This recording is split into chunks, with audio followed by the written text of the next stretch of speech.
3 inputs పంచుకుంటా అని చెప్పా కదా. మూడోది ఇది ముఖ్యమైనది నిజానికి. ఎక్కువ ఆసక్తి తెలుగు వాళ్ళు ఎక్కువగా ఎదురు చూస్తున్నటువంటి ఒక సర్వే లేదా ఎగ్జిట్ పోల్ దాని గురించి వాళ్ళు ఇప్పటివరకు కూడా అభిప్రాయం వ్యక్తం చేయలేదు.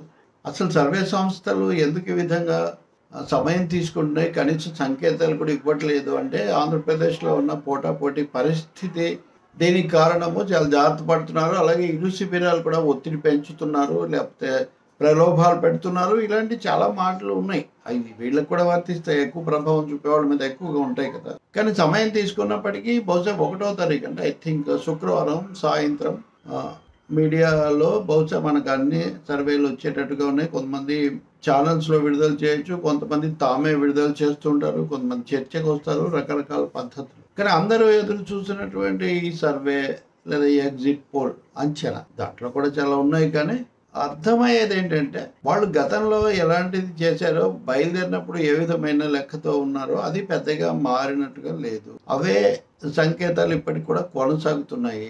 ఆ సంకేతాలు పెద్దగా ఇంక 2-3 రోజుల్లో మారుతాయన్న అభిప్రాయం కూడా వాళ్ళకి లేదు.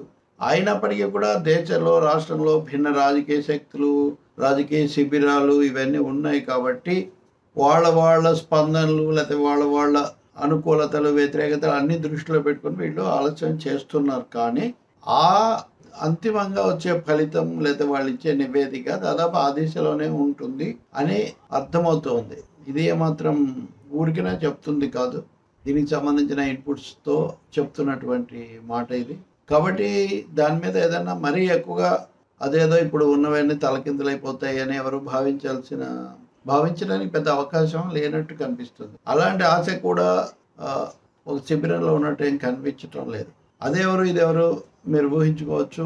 నేను ఇంతకంటే చెప్పను. అయితే ఇది కూడా మీరు ఎందుకు చెప్తున్నారు మీరు అంటే, చెప్పడమే నా ధర్మం వినకపోతే మీ కర్మం అని కృష్ణ పాండవ్యంలో రామారావు గారు పాడినట్టుగా, రామారావు గారు అంటే కృష్ణుడు ఘంటసాల పాడినట్టుగా జర్నలిస్టులు కామెంట్స్ చెప్పేటప్పుడు వాళ్ళ అభిప్రాయాలు లేకపోతే అంచనాలు, సమాచారాలు చాలా సున్నితంగా, చాలా ఉత్కంఠగా చూస్తున్నప్పుడు దానికి సంబంధించిన ఒక డైరెక్షన్స్ కానీ సిగ్నల్స్ కానీ ఏమైనా తెలిస్తే పంచుకోవటం బాధ్యత కూడా. ఎందుకంటే కొంతగా ఆ క్లియర్గా చెప్పకపోవడంలో కూడా క్లారిటీ ఉంటుంది. ఇది కూడా అటువంటిదే. దీని మీద ఇప్పుడు కామెంట్స్ పెట్టేవాళ్ళు పెట్టుకోండి. ఎగ్జిట్ పోల్ దాదాపు ఊహిస్తున్నట్టుగానే ఉంది. ఊహిస్తున్నట్టు ఆశిస్తున్నట్టు అంటే 2 పదాలు ఉంటాయి. ఆశించటం వేరు, ఊహించటం వేరు, అంచనా కట్టడం వేరు కదా. ఇప్పుడు చాలామంది ఇలా ఉంటుందని భావిస్తున్నారు. నాతో చెప్పిన వాళ్ళు, మాట్లాడిన వాళ్ళు, సర్వే సంస్థలు. ఇంకోటి కూడా ఈరోజు కూడా నా దగ్గరికి ఒకటి వచ్చింది. ఇప్పటికే 2-3 సర్వేలు, అంటే మరి జాతీయ సంస్థలు కాదు కానీ వినే పేర్లు, వాళ్ళ నివేదికలు, వాళ్ళ పరిశీలనలు ఇవన్నీ చలామణిలో ఉన్నాయి. ఎవరికి తోచిన, ఎవరికి అనుకూలంగా ఉన్నా వాళ్ళు చెప్తున్నారు. అదే ఇక్కడ ఇబ్బంది. బహుశా నేను రెండింటిని కూడా ఎక్కువగా చెప్తూ ఉన్నాను ఇప్పటి వరకు. నేను ఇందాక కూడా ఒకటి అమిత్ షాది చెప్పాను, అది తర్వాత మీకు వస్తుంది.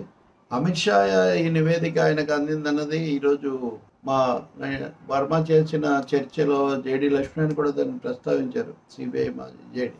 కాబట్టి అది ఇప్పుడు ఎక్కువగా చలామణిలో ఉంది. నాకు ఇంకో విషయం కూడా తెలుసు. ఒక మీడియా సంస్థ, నేను 2009 కాదు 2007-8 నుంచి కూడా సంస్థ చేస్తున్న, బహుశా తెలుగు మీడియాలో సర్వేలను చాలా భారీగా ప్రచారంలోకి తెచ్చి చర్చలు పెట్టింది వాళ్ళే. ముందుగానే పెట్టేవాళ్ళు, అసలు ఎదురు చూసేవాళ్ళు అందరూ. వాళ్ళకు సంస్థతో అవగాహన కూడా ఉండేది. వాళ్ళు కూడా 2 సర్వేలు చేయించారు. ఒకటి ఇంటర్నల్, ఇంకోటి లోకల్. ఈ రెండిట్లో భిన్నమైనవి వచ్చాయి. ఒక దాంట్లో ఇటు అనుకూలం, ఒక దాంట్లో అటు అనుకూలం. దాంతో వాళ్ళు దాన్ని కొంచెం హోల్డ్లో పెట్టారు. ఇప్పుడు నేను ఇందాక ప్రణయ్ రాయ్ డీకోడర్, ప్రణయ్ రాయ్ గురించి మనం ఎన్డీటీవీ ఫేమస్ కదా, ఒకప్పుడు లెజెండ్.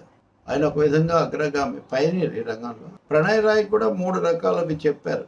ఒకటి తాము చేయించింది, ఒకటి నెల కింద చేయించింది, ఇంకోటి తమ జర్నలిస్టులు చేసిందని. జరుగుతుంటాయి. అది పోటీ తీవ్రంగా ఉన్నప్పుడు ఇలాంటి పరిస్థితులు ఉంటాయి. ఏదైనా ఈ కీలక సర్వే, కాస్త జనాలు ఎదురు చూస్తున్న సర్వే కూడా అదే దిశలో ఉండొచ్చు అని అర్థమవుతుంది.